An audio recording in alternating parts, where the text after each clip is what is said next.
Welcome back, everyone, to another segment of Wednesday Wisdom on the Educational AD Podcast. We'll be right back with today's Wednesday Wisdom guest, but first we want to acknowledge our partners, the Florida Coaches Coalition, We Coach, Vital Signs Wall of Fame, and the Global Community of Women in High School Sports. Check these four organizations out. You should add them to your network. You'll really be happy that you did. And now, don't hit that fast forward button just yet. Stay with us for 3 minutes. We're going to acknowledge our sponsors. These are all companies that I used as an athletic director. You should be using them too. Here we go. We want to say thanks to Vital Signs Wall of Fame for their support. If you're looking for a really cool way to display your school record boards for all the teams, for all the sports, or your school's Hall of Fame, or simply showcase your school's diverse history and your proudest moments, go to vitalsignswalloffame.com. Check out their interactive touchscreen video consoles. The website is vitalsignswalloffame.com. You'll be very happy you checked it out. We also want to say thanks to Snap Raise. Are you tired of spending days and weeks and months with fundraisers that give you little, if any, return on your investment? Stop right here. Go to snapraise.com/EDAD. Hands down, the best online fundraiser out there. We used it at our school. Tremendous success. It flat out works. Go to their website. You'll also see other platforms like Snap Connect, Snap Manage, Snap Store. It's all part of the Snap mobile family, and you're automatically entered in a $1,500 drawing. That's snapraise.com. We want to thank Home Campus, the official high school and state association platform for us. It's also your one-stop platform for things like athletic eligibility and clearance, uploading forms, scheduling games, you name it. Home Campus is your one-stop shop for high school. Go to homecampus.com. Tell them Jake sent you. That's homecampus.com. We want to say thanks to Sideline Interactive, indoor score tables and video boards. Go to sidelineinteractive.com and schedule a live web demo to see their score tables and their scoreboards in action. Their products not only generate income for your department, they also create the ultimate game day experience for your student athletes. That's sidelineinteractive.com. We'd like to say thanks to Huddle for their support of the podcast. Go to huddle.com. As a football coach, I used Huddle for years, but when I became an athletic director, I made sure that our school was a Huddle school, and our coaches just loved the tools that Huddle provided that let them coach our kids up to their highest level. Go to huddle.com, join the 8 million users, and turn your school into a Huddle school. We want to say thanks to Gipper.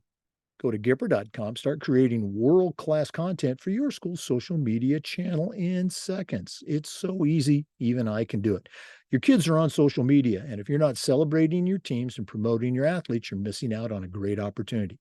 Go to Gipper.com. It's professional graphic design made simple. Once again, mention the podcast. You'll get a nice discount.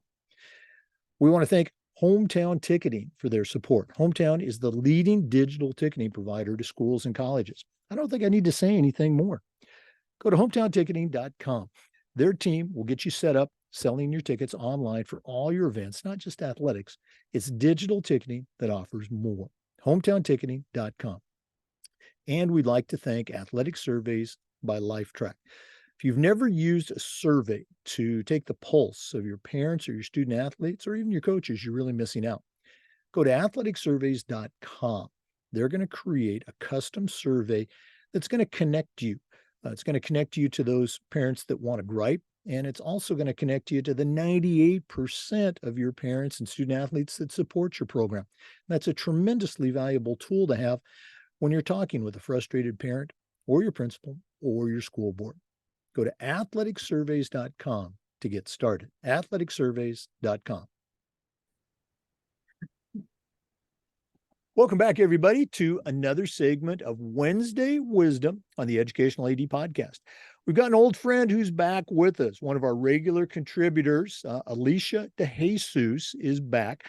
Elisha wears a ton of hats. She's an athletic director. She's a health PE coordinator.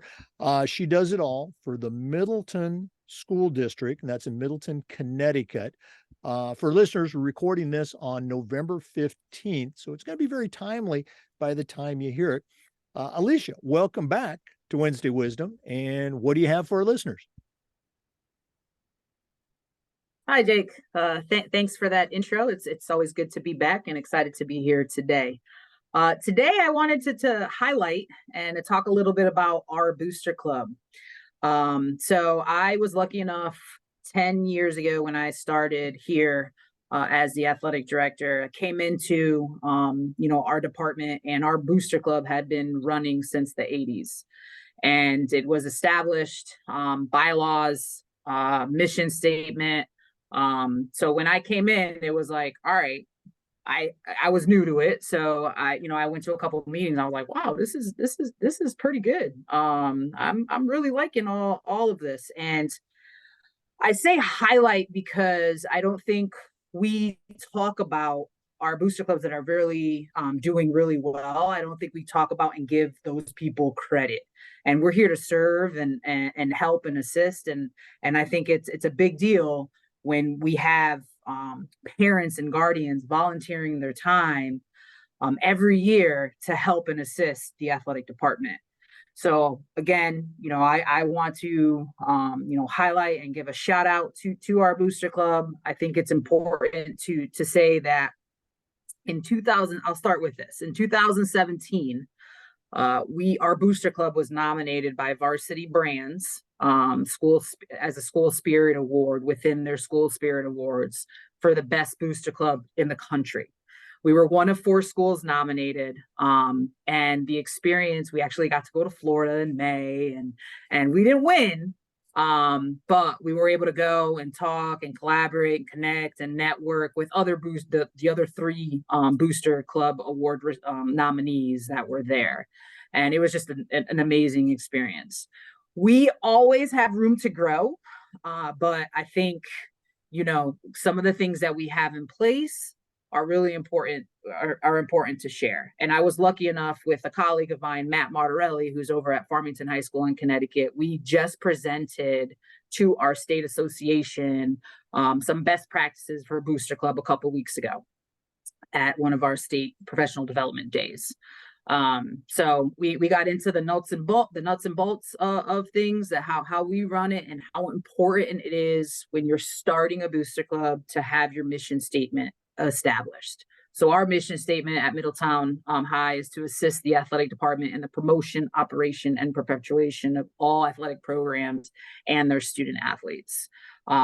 We provide, fall, winter sports recognition night for all of our programs during the fall, all of our programs during the winter, all of our programs during the spring. If one of our team wins a regular season championship, the booster club provides awards, plaques for each of those student athletes that are on those rosters. If we win a state championship, the booster club provides, they contribute to funding jackets for each of those student athletes to wear with pride. And most importantly, I think this is one of the special things that we do as a booster club. We provide scholarships for our seniors at the end of the year for our senior ceremony that we do for all of our students. And we provide 5 scholarships through all the money that we raise throughout the year. I think it's important to note that we have an executive board that consists of 2 co-presidents, a secretary, our fundraising coordinator, our banquets and awards coordinator. We have a public relations coordinator position. I believe we still have that. We have a treasurer. We have 2 co-treasurers. So there's really, important people that need to be on our executive board. And how do we get those people? Like, it's so hard to get people to work for money. And usually booster clubs are it's all volunteer work. And we were very intentional when I first came in. Everything was set up. 2017, like I said, we got the award, but then the pandemic hit, and it took us until this year to kind of get our footing back from 2019, 2020, when the pandemic hit. We have a new executive board for the most part. And we're hitting the ground running now, and now we're slowly getting back to where we were when we got that award in 2017.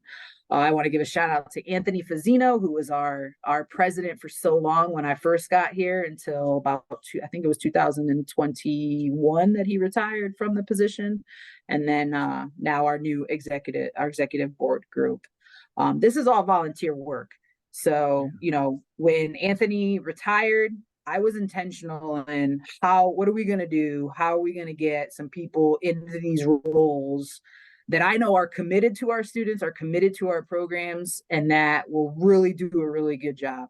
And luckily enough, we got a couple folks that are all in, and that now it's just we're doing great. And as far as like my role as an athletic director, I think it's important to note that here at Middletown, I am an advisee, so I assist in conversations. I don't have a vote on anything. It's just more of, questions, big picture stuff that sometimes folks just don't know or understand.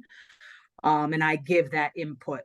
But I provide that information, and then the executive board, that we talk about it, and then we bring it to the floor to the membership. So the way, as far as our booster club, we have 35 varsity programs here at Middletown High. Each of our programs has we call it a friends or a heads of, which is basically your booster rep for each program. They are the liaison between the athletic department and the specific sport that they are head of. And this is all communicated in our bylaws. So having your bylaws is really important because it's really going to help you structure your organization as far as following what it is that we're doing, and the responsibilities of a heads of, the responsibilities of our executive board, how we vote, our fundraising, our money, like our treasurer's reports, and all of that is in our bylaws. And we were lucky enough, we use some of the resources we have. We have parents and guardians that were willing, as lawyers, that were willing to take a look at our bylaws, and they are there. And when we review them yearly, and we have to change them, we'll do that. But we do have help from some of our own people, which we're really lucky to have, as far as just reaching out to the resources that you have close to you. We do a lot of fundraising, at our night events, whether it's football, boys and girls soccer, boys and girls lacrosse, boys and girls basketball, volleyball, anywhere we can have a concession stand open for those events. We do pull in some money. Our big events usually are, football, or sometimes we'll be hosting some of our state events. We're able to open up and make some money for our kids. One of the biggest things as far as fundraising is concerned is what I always tell our coaches is, when you're going to fundraise, you're fundraising for things that you want. You're not fundraising for things that you need, because here in Middletown, we provide our teams, our programs, athletic department, we provide the necessity, we provide the needs. So uniforms, equipment that is needed to perform, within your program. So any of those wants, the regular shooting shirt, warm-ups, bags, all that, those types of things, those are things that our coaches and our heads of will ask to be able to fundraise for. We have some processes in place as far as, how fundraisers get approved. And that does go through our fundraising coordinator, and then it ultimately goes through me. And just because we don't want people fundraising at the same time, different programs fundraising at the same time, we want to make sure that we're kind of dividing and making the most money that we can for each of our programs. So we make sure that if one team is doing an apparel fundraiser, that another team isn't doing an apparel fundraiser at the same time. So those are just kind of a couple different things. I kind of went all over the place. But I think we're not perfect. We continue to grow. We continue to learn. But I think it's really important to have, your executive board mission statement, your bylaws in place if you don't have anything in place. to be able to really be successful as a Booster Club membership. No, I thought you did a great job, and you hit on some really what I think are key points. Number one, having those bylaws, the rules, procedures, and then communicating them to all the parties. The coaches, the parents, your board Yeah. members. I love what you did. I use this too. Again, athletic directors steal great ideas from one another. Differentiating with your coaches and with the parents too between needs and wants, because they are different. And it's great that you, as an athletic director at athletic department, can supply those needs. There's a lot of different ways to run booster clubs, all encompassing individual sports, and it's not right, wrong, good or bad. It's just, what works best for you. Although I do think, your way, a global booster club is a best practice. What would be your policy? And I know this has probably never ever happened for you. A coach gets excited, they want something, and instead of going through, their sport rep or even through you, they go and talk to their buddy who's the booster club president. Hey, we really need this.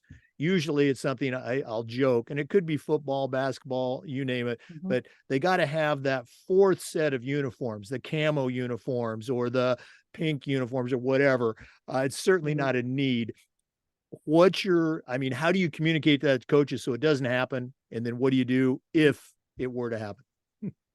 So yeah, I mean, so I think the biggest thing is we have a standing meeting, membership meeting every month. So every first Wednesday of the month is our booster meeting, where we talk. There's an agenda set. We talk about, what's happening in the world of athletics and what fundraisers are out there, and any questions that any of our membership have. As far as the way that it's communicated to coaches as far as needs and wants, and you just can't go up to the president and ask for uniforms. There's paperwork. Everything has to be approved. Everything has to follow the procedures. The other piece to that is that it's in our coaches handbook too. So we have our coaches handbook, and we have it very specific in, one of the things that it says is you can't go and buy uniforms for your team. They sign off on the handbook, and we meet with our coaches preseason every season. So I have our winter coaches preseason meeting is next week, and I will be meeting that, and I will be going through all of those procedures as far as what it is when we're working with the booster club. Also, our presidents also know and understand that they are going to be asked for certain things, but there are ways, procedures to follow, and they're just not going to do that without letting the coach know, listen, like here's our procedures, this is how we do things, here's the paperwork that needs to be approved, and have you spoken to Ms. De Jesus? And this is the same as communicated with our with our booster reps as well. It's very important that they attend the booster club meetings, because this information is always given. First meeting is always in September. We go until June, every meeting for each of the months, and all this information is given. And our secretaries, our booster club secretaries, also give out information via email. So it's important that we have everybody that's a member that comes to our meetings. We have their emails, their contact info, and we get information via email out as well. But for those that don't attend, our booster reps are in charge of getting that information that we brought to the meeting to their parents and guardians of their programs. So they also have their own list of contact information for all of our parents and guardians in their programs, and they then get that information out. But our secretary also gets our information out to everyone as well. So there's a lot of different ways. I think, one of the things that we established early on is how important it is to communicate and how important it is to follow procedures, to follow the protocols we have in place, because something won't get approved if it's not signed off on. So the presidents won't move forward. We won't bring it to the executive board. We won't bring it to the membership if it hasn't been approved officially. So. Right. No, again, the bottom line there was communication, okay, in all forms and manners, written policies, regular communication through meetings, and then, face to face and group. Sounds like a great system. I got one more quick question. You Yeah. mentioned from a board perspective, you're not a voting member, but you're an advisory. I'm assuming, I guess I'm hoping that the board can't fund everything every year, every single request. Um, do they present you with a list of, hey, here's 5 things we'd like to fund? What are the 3 most important needs or something like that? Are you involved in any sort of advisory capacity that way? Yeah, no, it's interesting that you say that. So the way we do it is each program, if they have raised, so we have our booster club is the big umbrella. Okay. We don't have individual teams doing their own thing. So each one of our teams is under the athletic booster club. Right. We have an account and everything. So each program, um, with our booster rep and the okay from our coach, if they want to purchase something, they're going to fill out a form. And that usually doesn't, depending on what it is, usually it's nothing. It's just like sometimes warm up, sometimes a special piece of equipment. As long as there's money in their account, it doesn't even go to the executive board. Okay. Yeah. So as long as there's money in the account, both coach and booster rep obviously have communicated with each other and they both agree that this is going to be purchased for their program, then they're able to, and then they go through the banking procedures as far as a deposit, or not making deposits, but going through as far as how it's going to be purchased, Right. and using that money from their line account to purchase that item. Okay. So we used to, and I do want to touch on this, and we're hoping to get back to this. We used to provide, we used to have grants. And what this means is if there was a big ticket item that a program wanted. So for instance, our basketball program wanted the shooting aid, where that's a big ticket item as far as rebounding, the rebounding piece of equipment where you shoot, it goes into that little net, comes out, kicks it right back at you. That was probably a little bit over $1,000 maybe. So we would provide an application for coaches to put in and to apply for it, and then give their reasoning as far as what they've done for fundraising, why they can't afford that big ticket item. And then we had a subcommittee that would vote on it.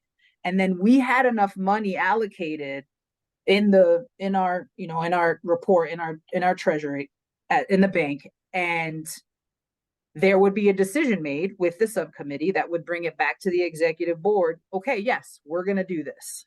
And then we each season we had about 4 or 5 applicants, and we would decide on if we could do all 5 of them depending on the amount, or if we could just do one.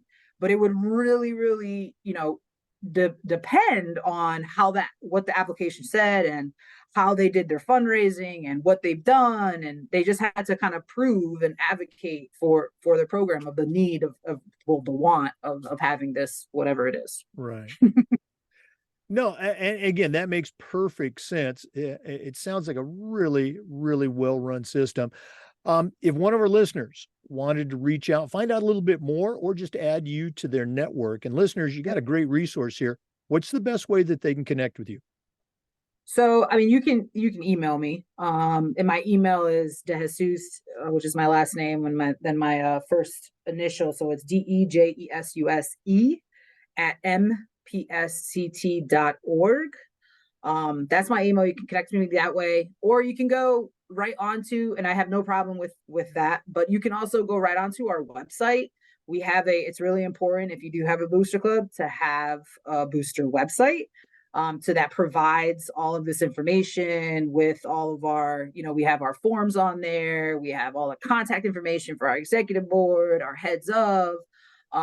So you can get to our website. Hold on, let me make sure I get my athletic website right here. If you go to middletownschools.org, you can get to our athletic website through there, and then you'll see our booster link from our athletic website. But again, you can connect with me via email as well. And for our NIAAA members, Alicia's contact information is also available through the NIAAA membership portal. Elisha De Jesus, great reconnecting with you after a while away. Yes. Thanks so much for sharing. Great stuff. And I'm hoping we're going to see you in Orlando at the NADC conference. Oh, yeah, you will. I'll be there. Well, again, thanks so much for sharing. All the best with the rest of the fall and as we transition into winter sports. And thanks again for sharing. Thank you. Thanks for having me. For our listeners, we do this every single week, and we also upload the Zoom recordings to the Educational AD Podcast YouTube channel. Of course, we appreciate you listening. Come back next Wednesday for another Wednesday Wisdom segment, and just about every day for new content on the Educational AD Podcast. We'll see you next time. Before we go, we do want to acknowledge our sponsors one more time. Athletic Surveys by LifeTrack. If you're not using a survey to connect with your parents or your student athletes, you're really missing out. Go to athleticsurveys.com. We want to say thanks to Huddle. I used Huddle as a football coach. As a school, we were a Huddle school. Go to huddle.com to find out all the things they can do. We want to say thanks to Home Campus. Go to homecampus.com. As an athletic director, I used Home Campus every single day. Athletic clearance, parent connections, coach tracking, you name it. Go to homecampus.com. We also want to thank Vital Signs Wall of Fame.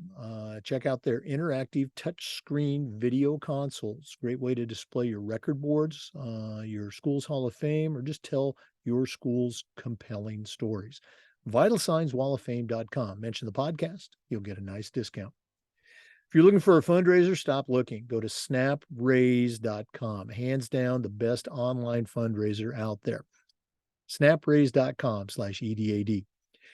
We want to say thanks to Hometown Ticketing, the leading digital ticketing provider to schools and colleges. I don't think I need to say anything more. Go to hometownticketing.com to get signed up. We'd like to thank Sideline Interactive, indoor score tables and video boards. Probably one of the best purchases I ever made was our Sideline Interactive indoor score table. Go to sidelineinteractive.com. And we want to thank Gipper. Gipper is the official social media graphic solution for the podcast. It's professional graphic design made simple. So simple, even I can do it. Go to gipper.com. Mention the podcast, you'll get a nice discount. Once again, we appreciate you listening to this segment of Wednesday Wisdom. Come back next time for more information, more best practices on the Educational AD Podcast.